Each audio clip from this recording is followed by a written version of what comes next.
a ser bien básico y bien cortito. Bueno, la definición de trombofilia es la tendencia a desarrollar trombosis y como consecuencia factores predisponentes, y estos factores predisponentes pueden ser genéticos o adquiridos o ambos, ¿ya? Hay muchos factores predisponentes. Eh, las trombosis pueden ser venosas, arteriales o incluso de ambos territorios a la vez, ¿ya? Hay algunos factores de riesgo que tienden a dar más trombosis venosas y hay otros factores de riesgo que tienden a dar más trombosis arteriales. Muchos no son totalmente excluyentes, podrían dar cualquiera de los dos, pero siempre se orientan como más a uno, ¿ya? Por ejemplo, para trombosis venosas, las cirugías, las inmovilizaciones, el cáncer, embarazo, puerperio, eh, algunas trombofilias primarias como la mutación del factor 5, disminución de la proteína C y S, que son anticoagulantes, disminución de la antitrombina, que también es un anticoagulante, los anticonceptivos orales, la presencia de anticoagulante lúpico, eh, el fibrinógeno aumentado, aumento del factor 8 y las causas fisiológicas, en realidad el daño tisular, la astasia venosa y las alteraciones hereditarias. Ya como trombosis arteriales, los factores de riesgo van a ser los primeros, los factores de riesgo típico cardiovasculares, hipertensión, diabetes, dislipidemia, etcétera, ¿ya? Anticonceptivos orales también, el anticoagulante lúpico y el síndrome antifosfolípido, aumento de fibrinógeno, la cocaína.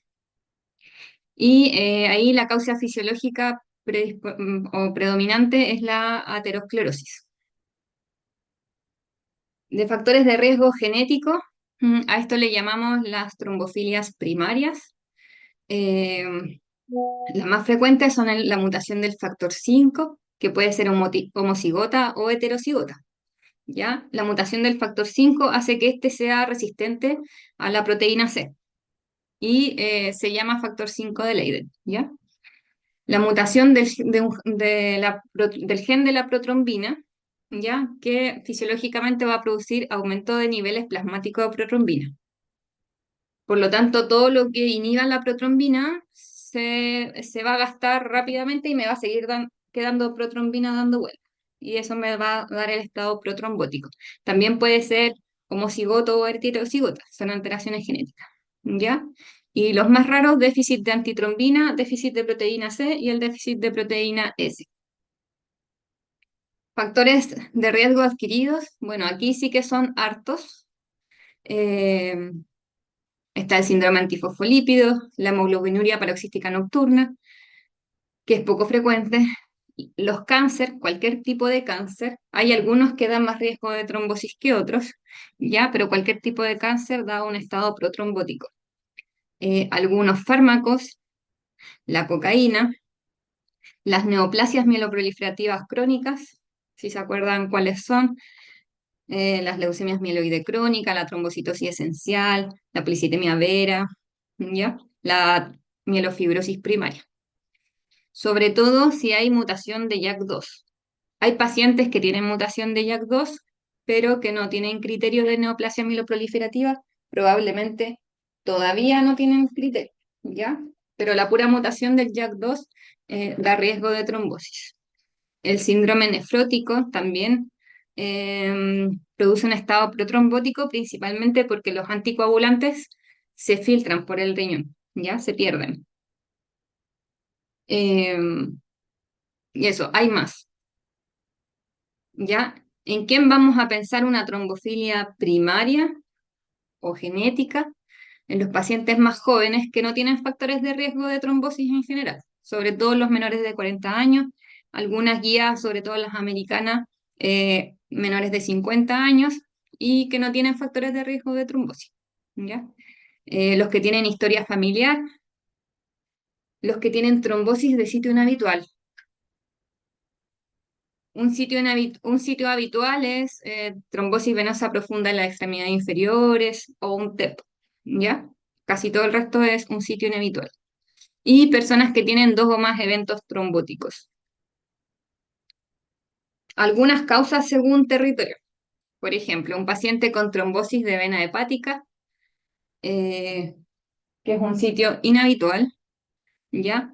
Estas trombosis, la mitad se asocia a una neoplasia mieloproliferativa, ¿ya?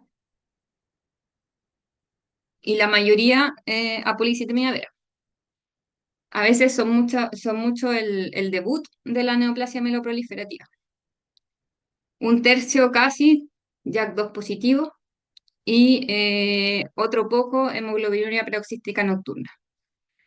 Trombosis de vena porta, que están cerquitas, ¿cierto? Trombosis abdominal. Perdón. Bien, Iván. También, neoplasias mieloproliferativas, JAK2, HPN. Entonces, si tengo un paciente con trombosis vena hepática o vena porta, tengo que buscar esas alteraciones. Mm.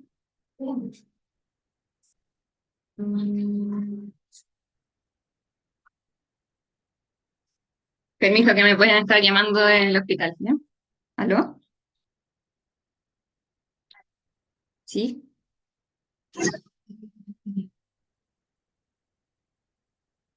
¿Ya? ¿Sí? Hacia. ¿Ya?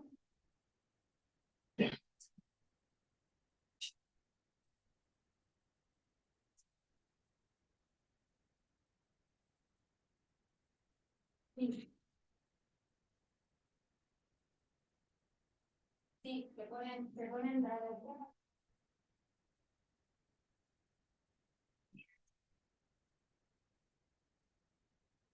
o sea, es más de lo habitual, pero es dosis de rescate en testigo de Jehová perfectamente. ¿Ya? Y hay pacientes que yo tengo con otras enfermedades que les ponemos 36.000 a la semana. Lo que pasa es que, claro, no están acostumbrados, ¿ya? Pero sí es una dosis de rescate para testigo de Jehová. Sí, exacto. Mira, ahí vean si hacen lo que dice el doctor Vázquez o si se guían por mi parte. Yo no le pondría más hierro, ¿ya? Pero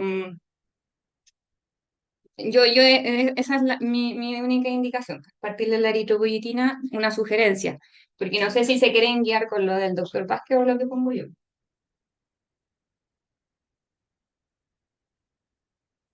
No, no hay ningún inconveniente, no hay ningún inconveniente. Pero igual si tienen un residente, vean, porque si hablaron con el doctor Vázquez, no sé, ¿ya? Ok, chao.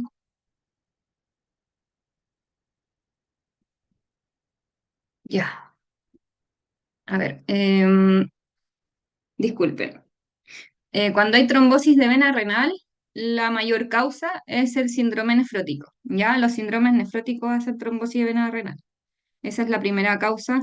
Y bueno, y si no tiene síndrome nefrótico, habría que buscar las otras. ¿Ya? Trombosis retiniana no se asocia a trombofilia o no se asocia por lo menos a los factores de riesgo clásico de trombofilia, sino que a los factores de riesgo cardiovascular. Ya ahí es la aterosclerosis el, el principal o la principal causa fisiológica, ¿ya? Y ahí son factores de riesgo cardiovasculares. Entonces, esos pacientes no son los que hay que derivar a hemato en busca de una trombofilia primaria, sino que hay que manejarle sus factores de riesgo cardiovascular. Tratamiento en general, cuando hacen trombosis, la anticoagulación, ¿cierto? Pacientes que yo sé que tienen factores de riesgo, puedo hacer una profilaxis primaria con anticoagulantes para que no le vaya a dar su primera trombosis. Pacientes que ya están trombosados, es probable que necesiten profilaxis secundaria para prevenir nuevas trombosis. ¿Ya? Eso es todo de trombofilia. Em, Aquí lo importante es elementos de riesgo para una trombosis, ¿ya? Y en quién puedo pensar o sospechar que tenga una trombofilia primaria.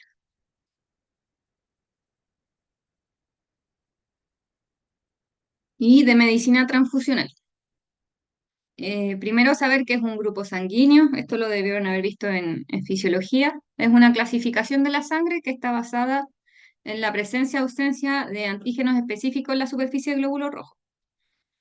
El antígeno es una molécula que está en el glóbulo rojo, que si yo se la pongo a un organismo es capaz de desencadenar una respuesta inmune, ¿ya? Pero esas moléculas son proteínas o proteína o polisacáridos, lo que sea, de un glóbulo rojo y que tiene alguna función probablemente en el glóbulo rojo, ¿ya? Pero si yo pongo ese glóbulo rojo en otra persona, esas moléculas me van a desencadenar una respuesta inmune. Por eso le vamos a llamar antígeno, ¿ya? Y por lo tanto hay millones de sistemas o de grupos sanguíneos. Por cada casi molécula que tenga el glóbulo rojo puedo hacer un sistema distinto, ¿ya? Y los grupos sanguíneos son hereditarios y se determinan genéticamente. Ya el sistema más grande, más importante, es el sistema AB0, ¿cierto? El típico, que mi glóbulo rojo, a ver, dejen ver el mouse, aquí.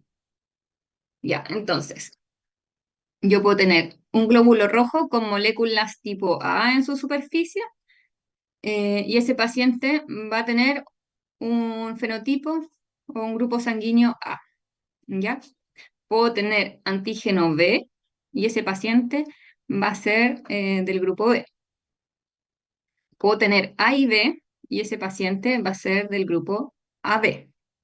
O puedo no tener ninguno y ser del grupo cero, ¿ya?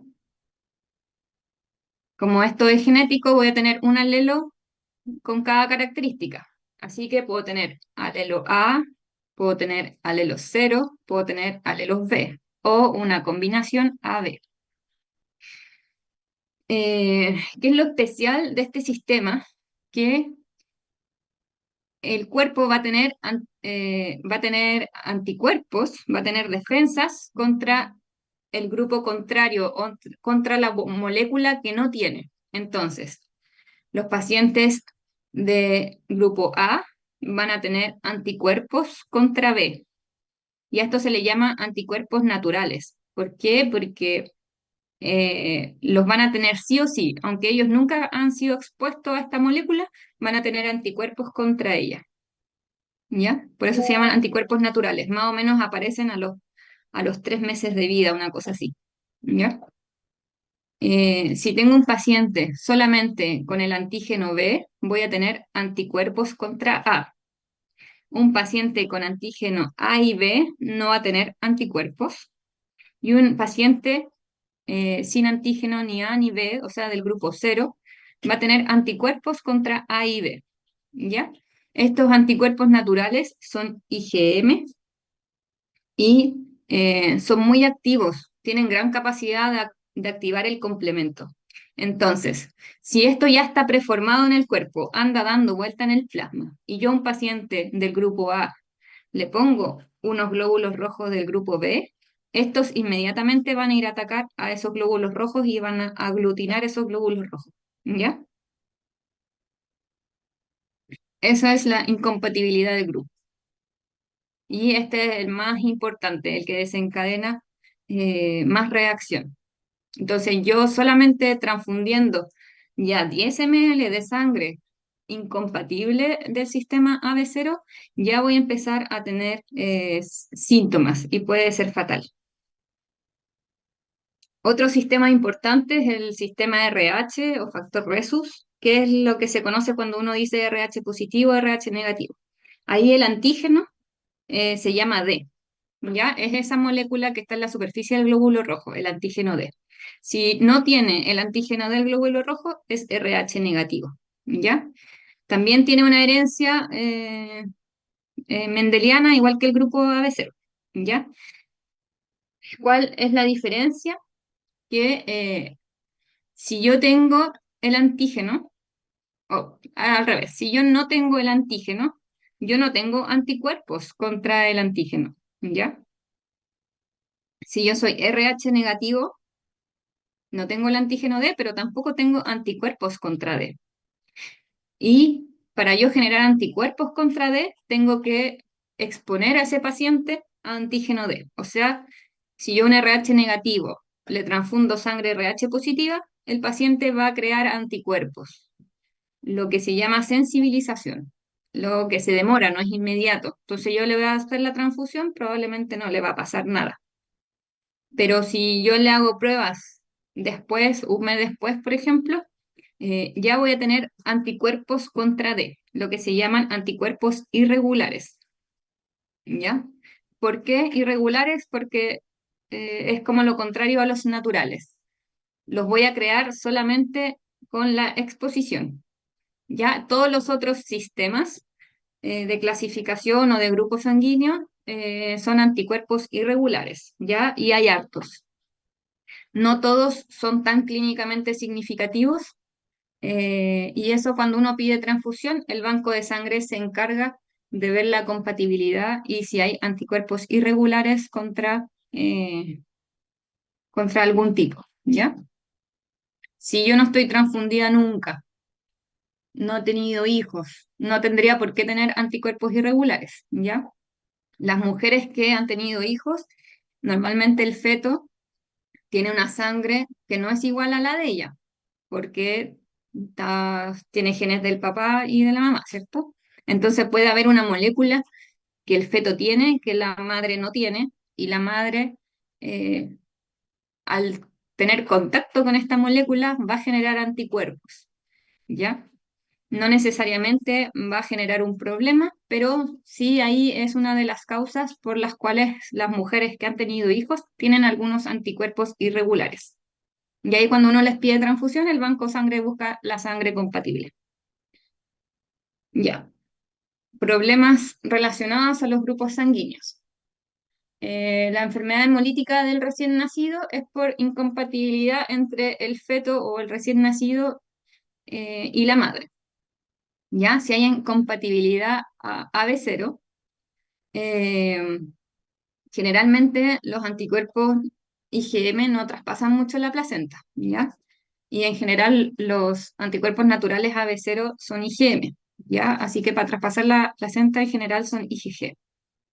Y no son tan graves porque hay muchas moléculas del grupo AB0 que, aparte de los glóbulos rojos, son moléculas que van a estar en otros tejidos o en otras células, ¿ya? Entonces los anticuerpos como que se van a amortiguar o se van a gastar en cualquier cosa más que en los glóbulos rojos y no me van a aglutinar los glóbulos rojos, ¿ya?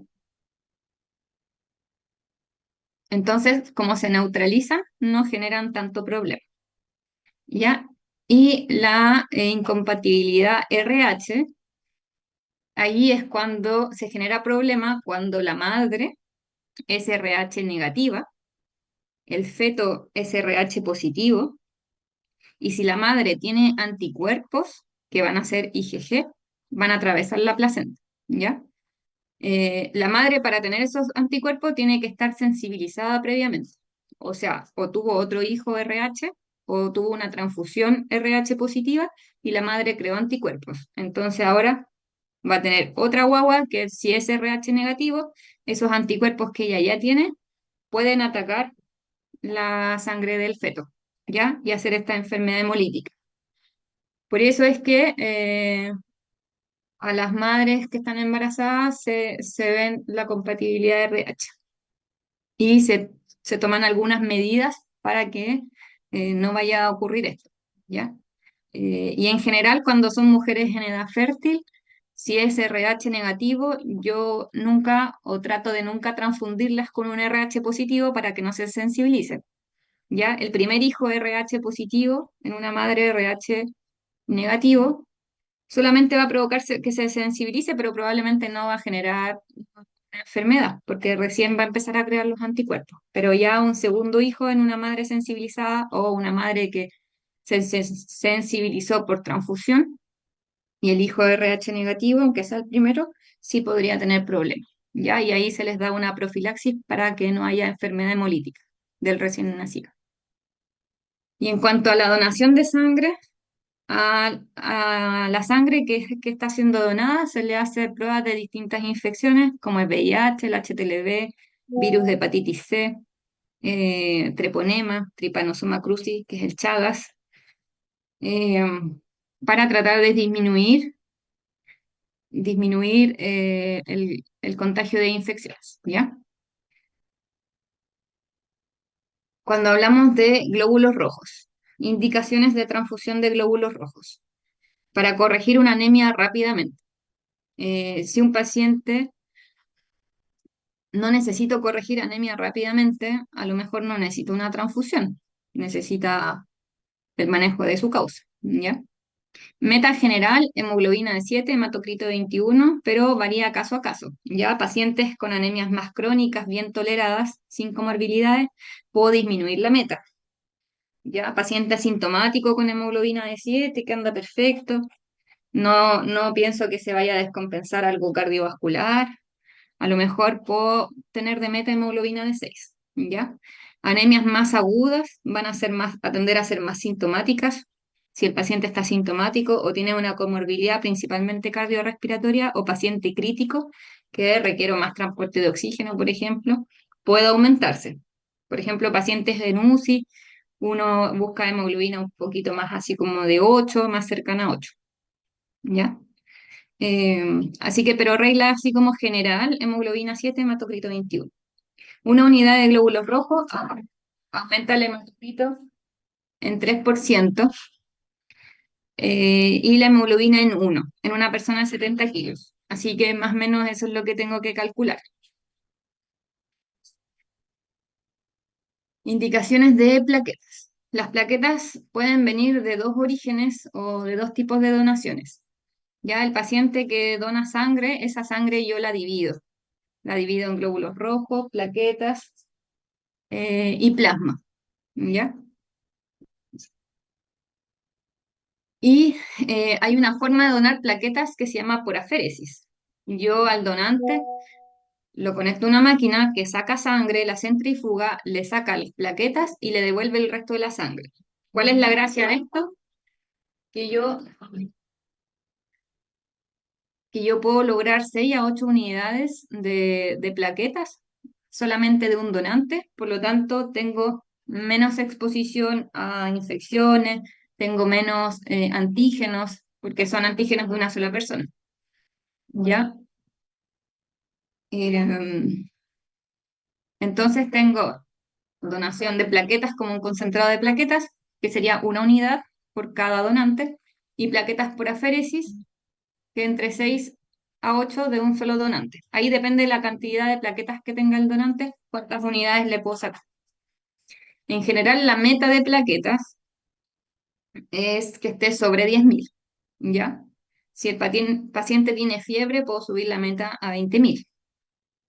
Si el paciente va a procedimiento, en general, con 50.000 para casi todos los procedimientos, excepto los de más riesgo, como sistema nervioso central, ojo, politraumatizados, ahí busco 100.000 o más, ¿ya?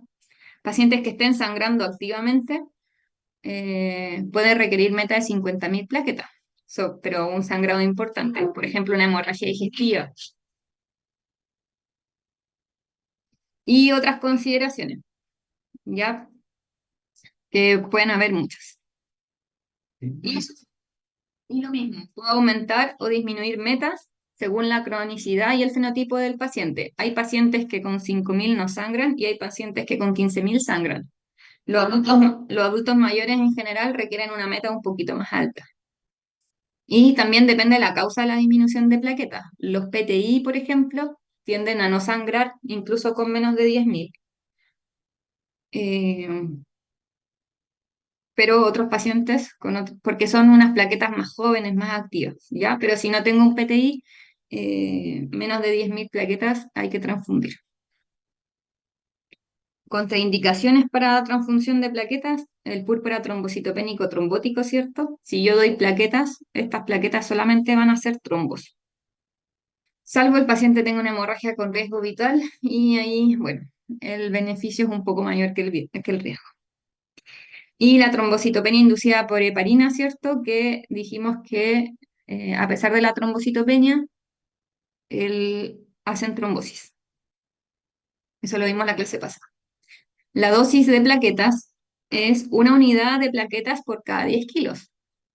O sea que hoy un paciente de 60 o 70 kilos le voy a transfundir 6 o 7 unidades de plaquetas. ¿Ya? Cada unidad de plaquetas le va a subir entre 5.000 y 10.000 el recuento plaquetario. Entonces, un paciente de 70 kilos requiere 7 unidades de plaquetas. 7 unidades de plaquetas requieren 7 donantes o una donación por aféresis. ¿Ya? Y ahí uno después puede controlar qué recuento de plaquetas quedó después de la transfusión y ver el incremento que hizo las plaquetas, ¿ya?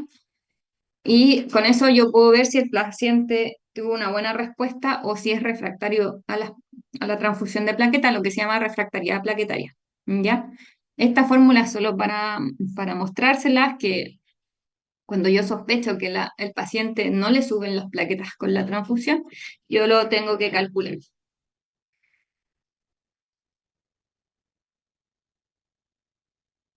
Y bueno, la toma del control de plaquetas se hace 1 hora post transfusión y si en 2 oportunidades no me subió lo que yo quería, es una refractariedad plaquetaria.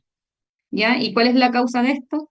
2/3 de las veces es por factores no inmunes, como es plenomegalia, donde las plaquetas se van a quedar ahí atrapadas, ¿cierto? Infección, hemorragias, CID, que se van a consumir, algunos fármacos que pudieran eh, estar relacionados con trombocitopenia. Y solamente 1/3 de los casos debido a anticuerpos contra las plaquetas, ¿ya? Lo mismo, tengo una plaqueta con proteínas y antígenos extraños y el cuerpo ya se sensibilizó, hizo anticuerpos contra esos antígenos y yo le doy plaquetas y el cuerpo con los anticuerpos las van a eliminar.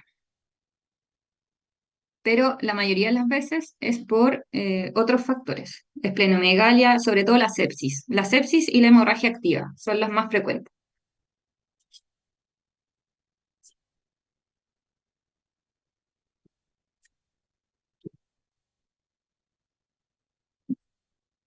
Ya.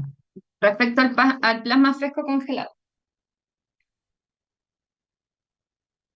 Eh, ya, entonces tengo la sangre completa que dio el donante, la separo. La separo en glóbulos rojos, la separo en plaquetas y en plasma fresco.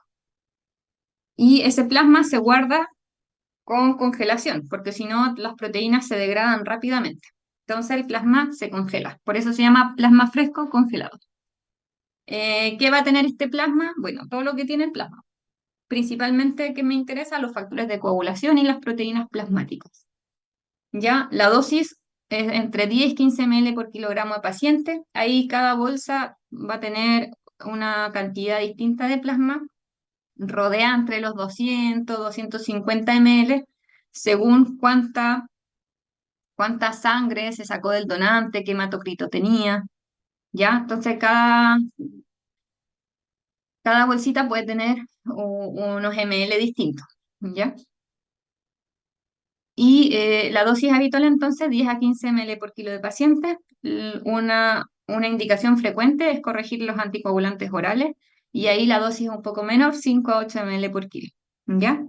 El plasma fresco congelado, para administrarlo, obviamente tengo que descongelarlo y eso se demora unos 30 minutos. Entonces, si yo requiero de urgencia plasma fresco, tengo que pensar que no va a estar antes de 30 minutos porque hay que descongelarlo, ¿ya? Y muchas veces hay alternativas al plasma fresco, por ejemplo, para corregir el anticoagulante oral, eh, puedo dar complejo concentrado protrombínico, que es un medicamento que tiene algunos factores de coagulación. Si, si tengo, no sé, un PTT, ahí estoy un poco jodida porque necesito hacerle plasmaferesis, sacar plasma del paciente y reponerle plasma fresco. Así que ahí me voy a tener que esperar. Y algunas indicaciones cuando hago transfusión masiva, ¿cierto? Por ejemplo, en un politrauma y tengo que reponer mucha sangre, no sirve de nada que yo le ponga solamente glóbulos rojos. Voy a terminar con hematocrito 70%, pero con ningún factor de coagulación, con ninguna plaqueta. Entonces ahí transfundo un glóbulo rojo con una plaqueta, con un plasma fresco y ahí repongo sangre completa. ¿Ya? Los C y D, que tengo que reponer factores que se consumieron, déficit de múltiples factores, por ejemplo, los antagonistas de vitamina K, aunque hay mejores opciones, pero igual puedo usar plasma fresco. Y el púrpura trombocitopénico trombótico, que dentro de este plasma fresco congelado voy a tener Adams TS13 de un paciente sano, que tiene su Adams TS13 eh, completita. ¿Ya? Y el crioprecipitado, este es un subproducto del plasma fresco congelado. ¿Ya? Cuando lo estoy descongelando, lo hago una descongelación lento y, eh, y lo mantengo todavía en frío y va a haber un precipitado. Ya ese precipitado lo saco y eso va a tener fibrinógeno, factor 13, factor 8, factor de von Willebrand más concentrado, sin tener que darle eh, el resto de cosas que tiene el plasma. Entonces está como más, es como más escogido, ¿ya? La dosis va a ser una unidad cada 10 kilos igual. Y algunas indicaciones, por ejemplo, cuando hay déficit de fibrinógeno en algunas coagulopatías y yo necesito reponer solo fibrinógeno, le doy crioprecipitado. Si tengo una enfermedad von Willebrand severa, en vez de transfundirle plasma completo, yo le puedo dar crioprecipitado. Mientras menos cosas transfundas, mejor, ¿ya? Aunque ahora hay fármacos que tienen el factor de von Willebrand. Y en la hemofilia, que un déficit de factor 8 si es hemofilia A, un déficit de factor 9 si es hemofilia B. En la hemofilia A, si quiero dar factor 8 le doy el medicamento que es factor 8 que además viene con von Willebrand. Pero si no tengo a la mano, le tengo que dar crioprecipitado. Con eso lo puedo salvar, con crioprecipitado. Ya. Reacciones adversas a la transfusión. Tenemos reacciones inmunes, donde acá voy a tener dos. La inmediata, que es incompatibilidad AB0, ¿ya? Es inmediata porque yo con 10 ml que le esté poniendo el paciente ya va a empezar a hacer dolor en la vena que se está transfundiendo, va a empezar rápidamente con síntomas, ¿ya? Y tardía, 3 a 14 días post transfusión y es porque el paciente tenía anticuerpos irregulares contra esa sangre. Anticuerpos irregulares, acuérdense, son anticuerpos que el paciente creó después de alguna exposición. Reacciones inmunes no hemolíticas. Acá hay muchas. Ya la reacción febril es la reacción adversa más frecuente eh, y es porque hay anticuerpos contra algunos antígenos de leucocitos. ¿Ya? Toda la sangre tiene algunos leucocitos por ahí metidos del donante. La reacción anafiláctica es rara solamente en los receptores que tengan déficit de IgA que pueden hacer anticuerpos contra IgA, ¿ya? Y hacen una reacción como anafiláctica. El púrpura trombocitopénico transfusional no es muy frecuente. Hay anticuerpos contra plaquetas del donante, pero por alguna razón estos anticuerpos empiezan, además de destruir las del donante, destruyen las propias. Entonces hay mayor trombocitopenia. El trali es otro de los que se tienen que acordar, ¿ya? La reacción febril es la más frecuente, las otras son más rebuscadas, más raras, y la injuria pulmonar por transfusión, esa igual es frecuente, que se le llama el trali, ¿ya? Los anticuerpos del donante que vienen en la sangre que estoy transfundiendo van a activar el endotelio pulmonar, ¿ya? Y al activar el endotelio pulmonar va a haber secreción de líquido, ¿cierto? Edema pulmonar. Entonces va a haber disnea, desaturación, imágenes pulmonares eh, o alteración de la imagen pulmonar, vidrio esmerilado o algún edema así como algodonoso en la radiografía. Y hay más riesgo mientras más contenido de plasma tenga lo que transfundir. Entonces, ¿qué es lo que más tiene plasma? El plasma fresco congelado, obviamente, ¿ya? Las plaquetas también tienen su buena porción de plasma y va a ser menos probable con los crioprecipitados o con los glóbulos rojos, ¿ya? Ahora, ¿en quién se ve más? En las transfusiones de glóbulo rojo porque son lejos las más frecuentes, ¿ya? Yo creo que más de un par no he visto así como en la vida, pero los ginecólogos que transfunden harto, ellos los ven más frecuentes. La enfermedad de injerto contra huésped, igual raro, tiene que ser un receptor inmunosuprimido en que la sangre que yo le voy a donar tiene como más sistema inmune que el receptor. Y ahí los que yo le dono va a comandar la respuesta inmune y lo extraño para ese sistema inmune va a ser el receptor, ¿cierto? Entonces los glóbulos blancos de lo que transfundí va a comandar la respuesta inmune contra el receptor. ¿Ya? Raro igual, solamente en contextos especiales como trasplantes, etcétera. ¿Ya? Y la inmunomodulación, que esto la verdad es que no lo andamos midiendo, pero ocurre en todas las transfusiones, en que las transfusiones tienen un efecto proinflamatorio e inmunosupresión, ¿ya? Muy leve, casi, casi imperceptible, pero en algunos contextos sí es significativo, por ejemplo, los trasplantes o las transfusiones masivas, sí se predispone al paciente a mayor riesgo de infección. Entonces, acordarse bien de las febriles del trali, ¿ya? Y que toda transfusión tiene algún efecto un poquito proinflamatorio inmunosupresor.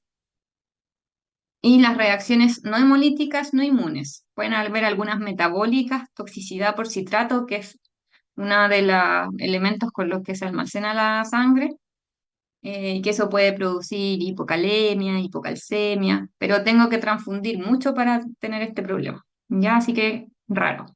Hipercalemia, porque las células que están almacenadas con el tiempo van envejeciendo, se van rompiendo, y eso hace que haya eh, potasio libre, ¿ya? Entonces tiene que estar muy envejecida y podría aumentar el potasio del paciente, ¿ya? Pero en general el banco de sangre eh, nunca va a transfundir un- una unidad vieja, ¿cierto? Siempre va a estar en el tiempo, ¿ya? Pero sí, sí puede pasar. Hemodinámicas por sobrecarga de volumen. Pacientes susceptibles en general son los que tienen falla cardíaca o los que tienen falla renal y no orinan, por ejemplo. Ya pueden tener problemas por sobrecarga de volumen. Sobre todo, por ejemplo, el plasma que tengo que transfundir, imagínense, 10 a 15 ml por kilo, un paciente de 100 kilos o de 80 kilos. ¿Ya? Puede ser harto volumen para algunos pacientes. Sobre todo si sumas que además está con antibióticos, que el suero, no sé qué, va sumando harto volumen. Infecciones que esto lo disminuimos con los tamizajes y con un apropiado manejo de la sangre que no se contamine. ¿Ya? Entonces la transfusión no es gratis. Tengo un montón de cosas que pueden pasar. ¿Ya? Por lo que la mejor transfusión es la que no se hace. ¿Ya? La idea es que los pacientes no se transfundan. Si el paciente va a tener una cirugía programada y tenía anemia, bueno, tratar de...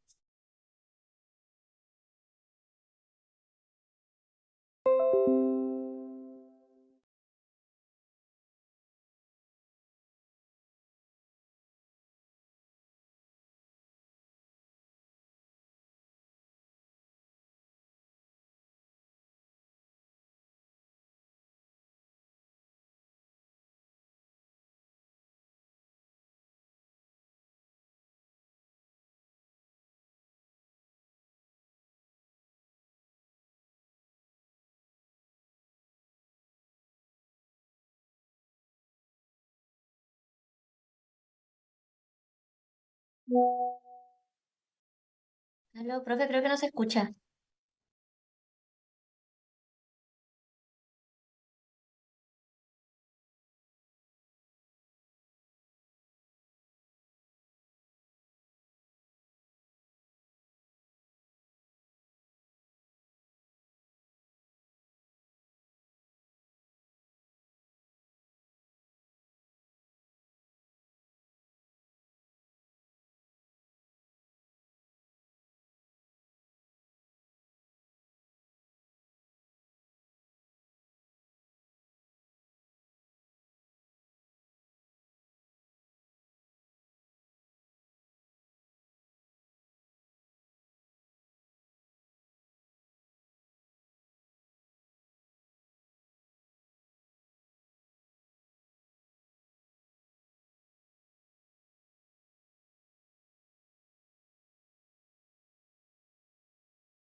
¿Esta?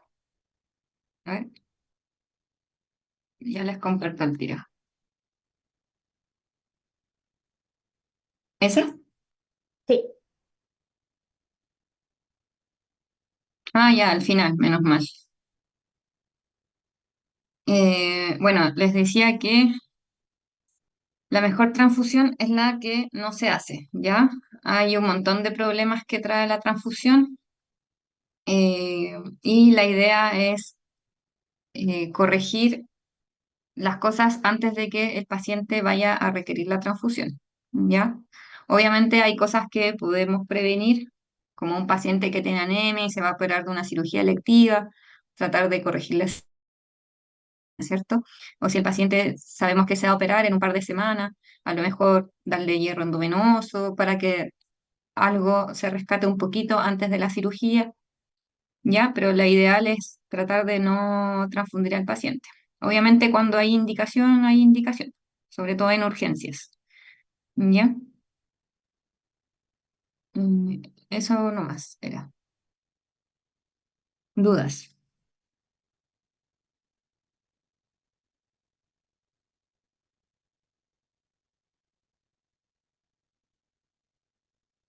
Profe, yo tengo duda que no me quedó muy clara lo de RH, eh, Ya, cuando con lo que explicó de la madre con el primer hijo y el segundo hijo.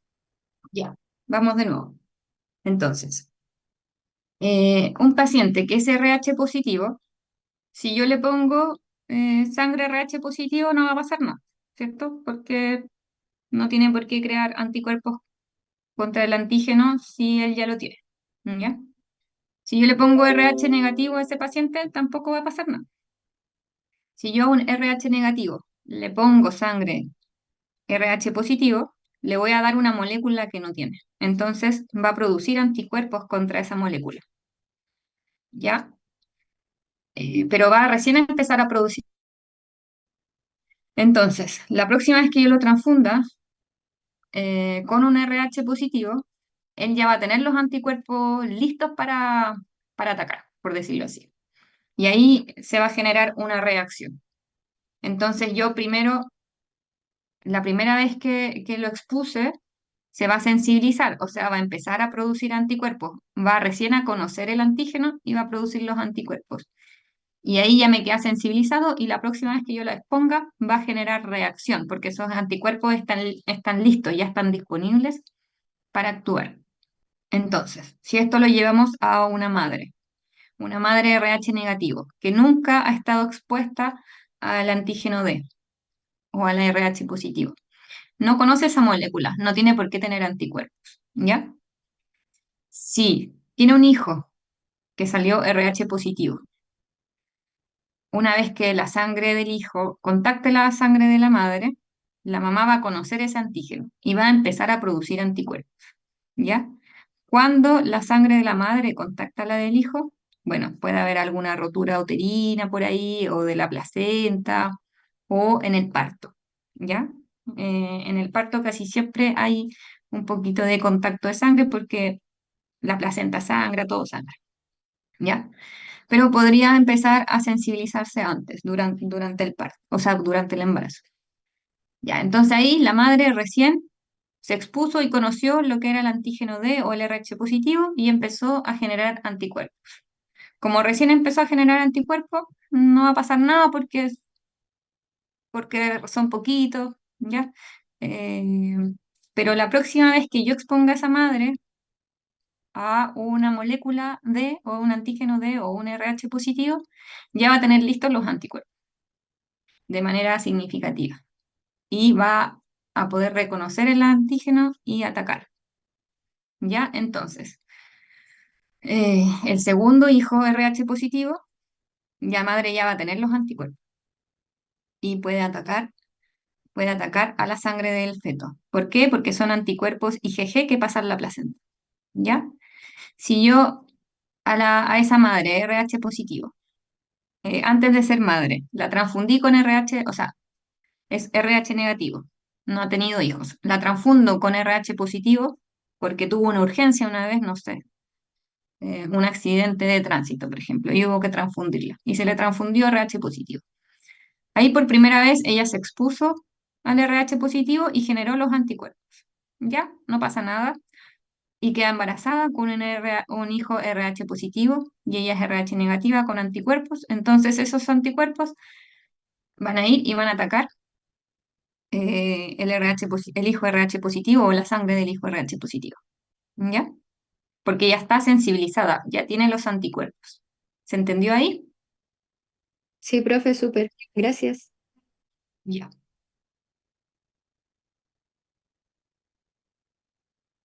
Y una madre que es RH negativo, que va a tener los dos alelos negativos, ¿cierto? Eh, siempre que esté con una pareja positiva, eh, puede generar hijos positivos, sobre todo si la pareja es positivo homocigoto. Como por ejemplo, si estos dos fueran personas distintas. A ver, no sé qué les estoy compartiendo. A ver, aquí. Ya. Supongamos que estas dos personas no son hermanos, son personas aparte, son pareja. Si hay hijos entre ellos dos, la probabilidad es que salga positivo con negativo, va a ser positivo. Positivo con el otro negativo, positivo. Positivo con negativo, positivo. O sea, todos los hijos van a salir positivos.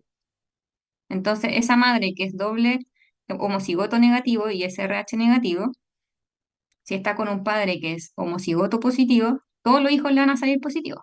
Entonces, el primer hijo no va a tener problemas, pero ya con el segundo, ya sí van a empezar los problemas, ¿ya? Si junto un RH negativo con un RH positivo, pero heterocigoto, ahí tengo opción que algún hijo salga RH negativo, ¿ya? Entonces, lo que se hace cuando la madre es RH negativo, se le da una profilaxis, ¿ya? Para que no se vaya a sensibilizar, para que no vaya a generar anticuerpos.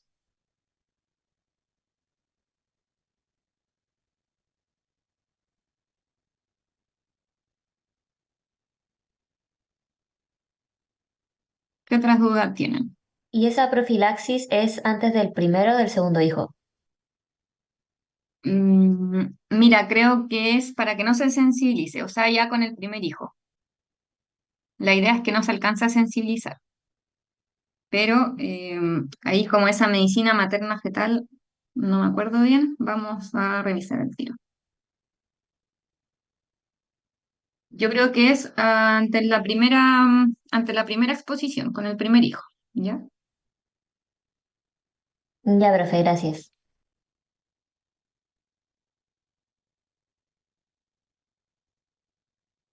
Sí, es para prevenir la inmunización, ¿ya?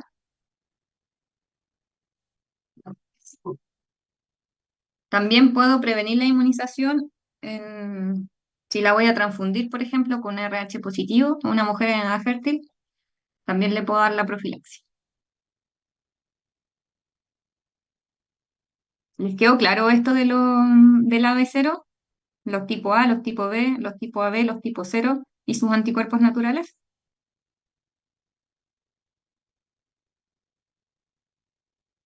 Profe, ahí en el sistema AB0 se supone que es modulado por inmunoglobulina M, ¿cierto?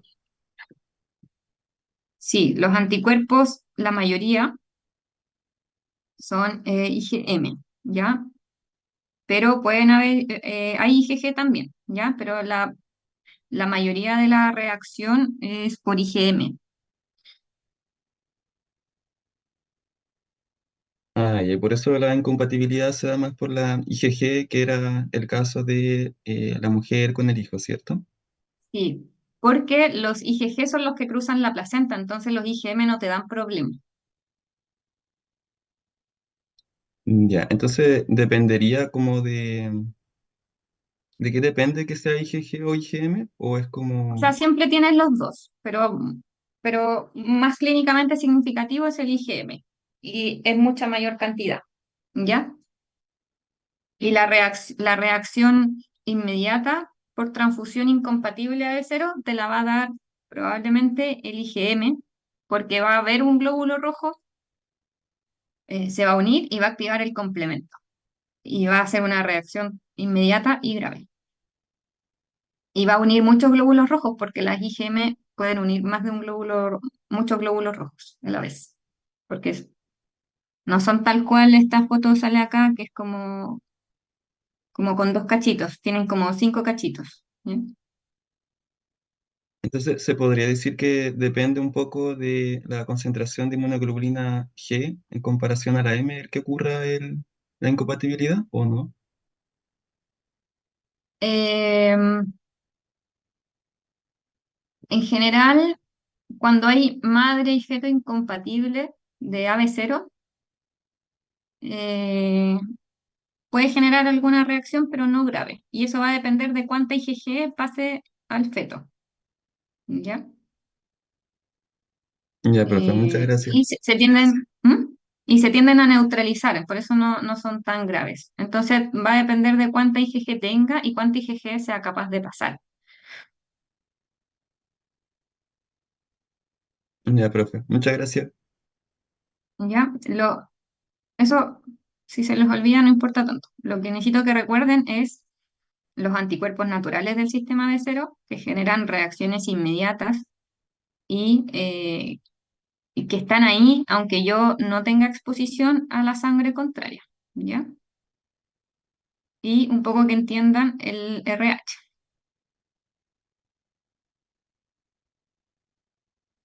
Y lo grave que puede ser, o sea, si yo transfundo una unidad entera de un AB0 incompatible, mato a la persona. ¿Ya? Por eso se toman tantas precauciones entre que se manda la muestra de sangre, que el tecnólogo que va a transfundir al paciente ahí mismo al lado de la cama hace otra prueba de AB0 para evitar errores porque son fatales, ¿ya?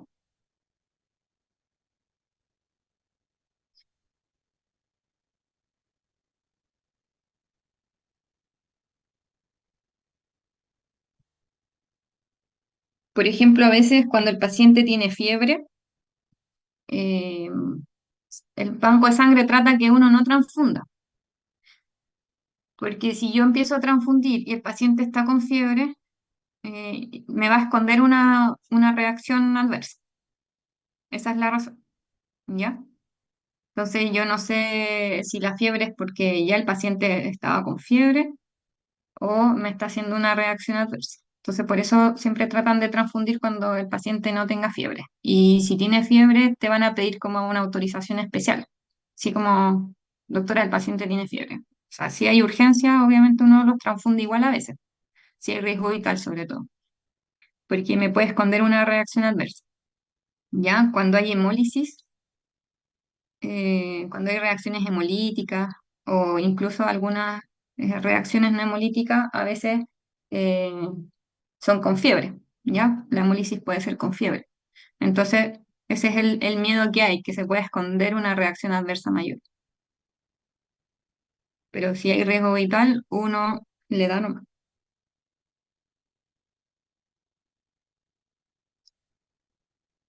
Más dudas. Em, no sé si les dijeron lo de la prueba, lo de la clase de talasemias, que hay que cambiar el apunte ahí a regenerativa. Hablaron de eso, ¿no?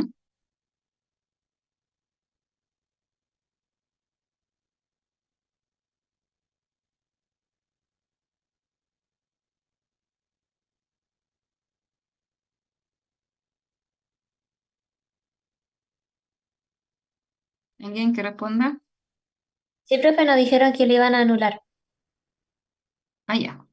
Yo pedí que les dieran el puntito, pero bueno, que se los regalaran. Pero importante que en la clase corrijan que es A regenerativa en general, ¿ya? Eh, porque esos eh, policromatófilos o reticulocitos, como están fallados, se rompen un poco antes, entonces no alcanzan a ser regenerativos, pero la médula lo intenta. Así que en realidad es un poco variable. Puede haber mayor grado de reticulocitos o menos, pero en general nunca va a dar un índice reticulocitario mayor a 2, pero podría pasar que sí. Ahora en las talasemias no nos fijamos tanto en eso. pero típicamente son A regenerativas, para que lo corrijan, ¿ya? Ahí yo me equivoqué en el PowerPoint y no sé si cuando les hablé les dije A regenerativa o regenerativa, probablemente me dejé llevar por lo que decía la diapositiva, pero para que lo corrijan, ¿ya?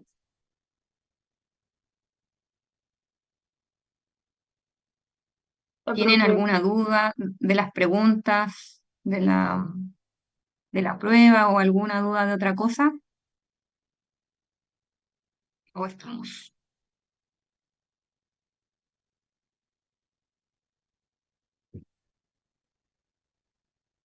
Por mi parte, no, profe. Ya. Hablen ahora o callen para siempre. Ahí en el chat dice que hay una duda. Si tiene micrófono mejor.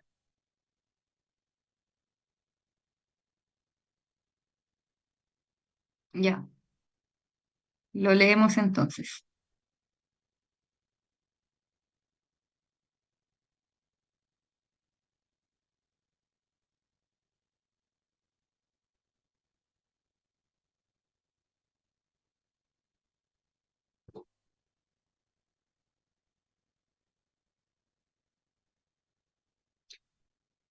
El hemograma en general te da el porcentaje de blastos. Cuando uno tiene el hemograma y ve el diferencial de glóbulos rojos, eh, te puede salir el porcentaje de blastos, te lo puede contar. ¿Ya? ¿Tienes la pregunta en especial? Porque tengo aquí las preguntas.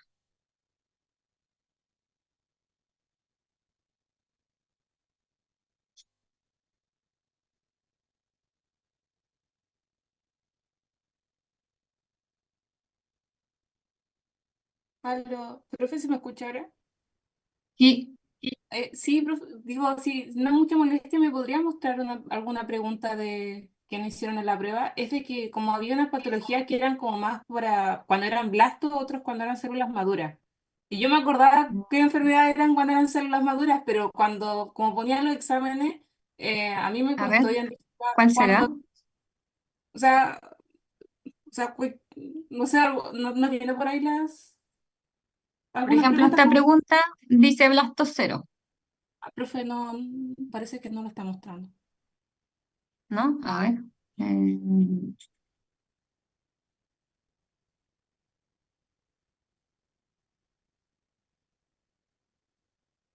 ah, ahora sí, ahora sí, ahora sí. ¿Ahora sí? Sí. Ya. Por... A ver, espérame. Lili, compórtate un ratito. Mm,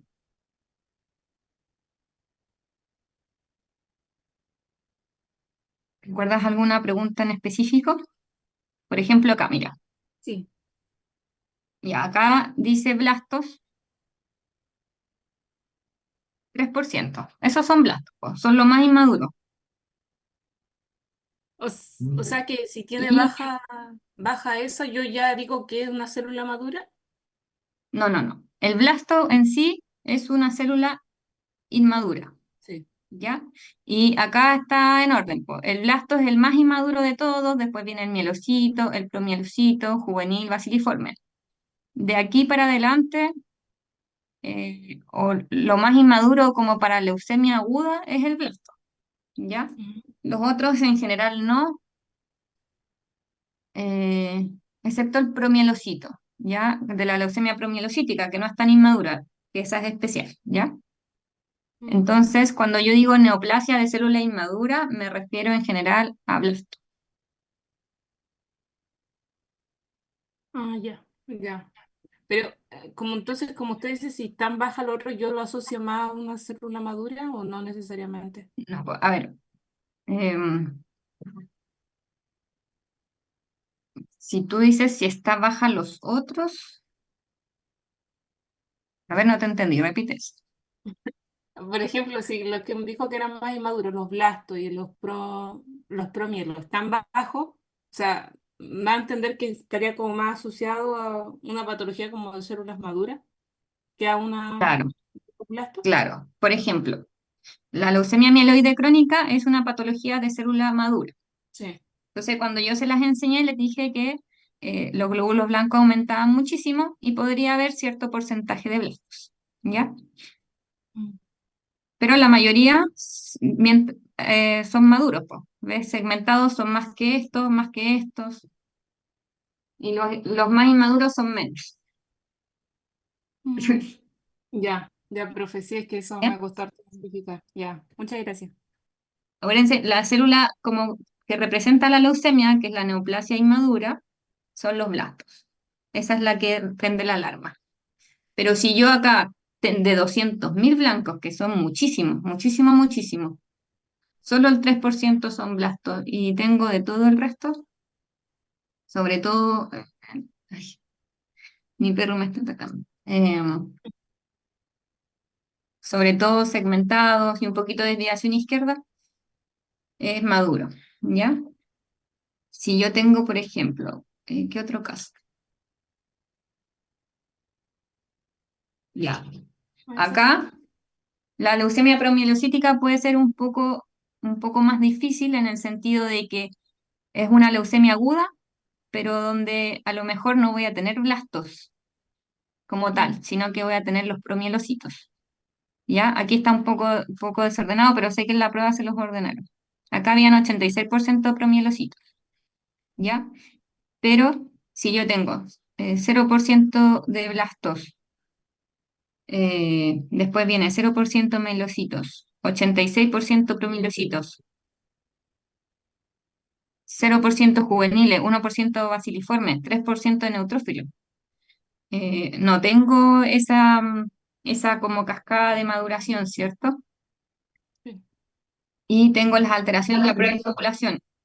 Es un poco lo que les hablé de las leucemias, por eso les pasé la leucemia. Sí, espérame. Por eso le pasé un poco aparte la leucemia promielocítica, ¿ya? Cuando sospecho leucemia aguda y con trastorno de coagulación. Y acá la otra punto que se puede ver es que hay un hiato leucémico igual, ¿ya? Hay 0% juveniles. Mm. No tengo de todo como en esta otra, en la que vimos recién. Estaba abajo, doctora. Lili, poquito. Acá tengo, no, en esta otra.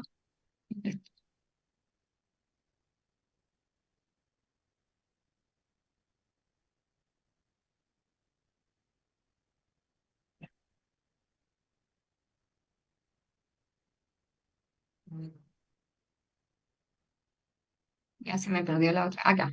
Acá hay de todo. Y está casi que ordenadito, como de menor a mayor. ¿Ya? Mm. Y si vemos acá esta pregunta de dónde están estos hemogramas, ¿ya? Reacción leucemoide, que tiende a parecerse harto a la leucemia mieloide crónica. Entonces, acá, para no confundirlos, les puse misma hemoglobina a todos, ¿ya? Las plaquetas obviamente tenían que ser un poco diferentes, pero estamos buscando algo que pertenece a los glóbulos blancos. Entonces, en la primera, glóbulos blancos de 8.000 ya no es una reacción leucemoide. Reacción leucemoide hay muchos glóbulos blancos. Entonces, descartada, ¿ya?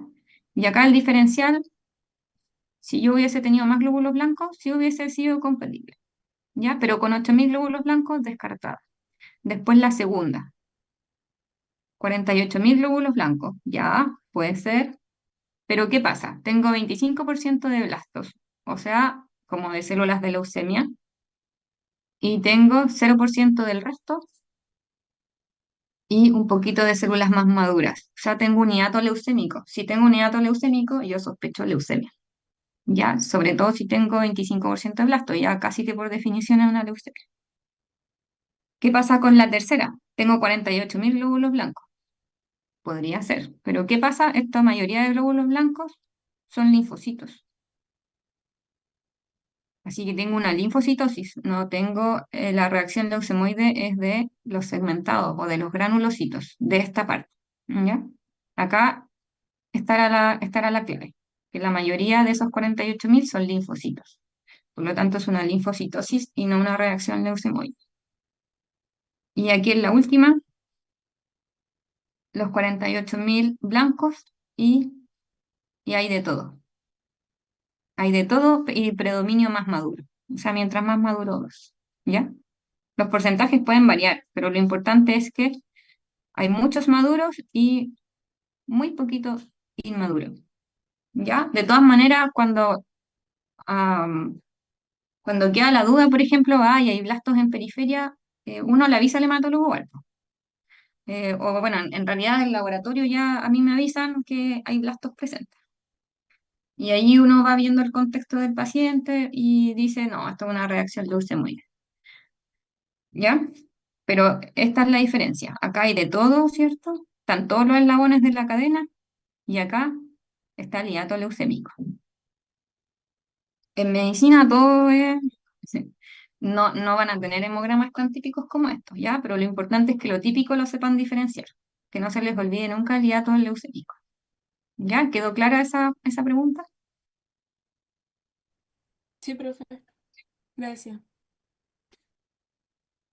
Eh, ¿Qué otra duda?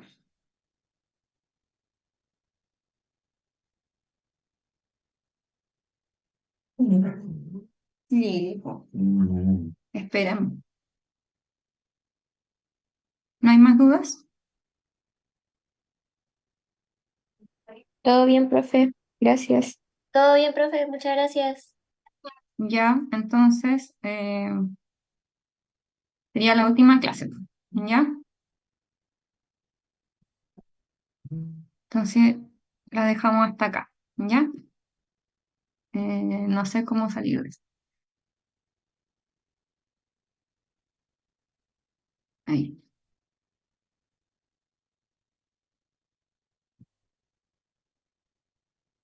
Chao, profe. Gracias. Chao, profe, muchas gracias. Chao, no sé salir de esto, así que sálganse nomás. Cuídese, profe. Muchas gracias. Se Gracias. pasó. Hasta luego.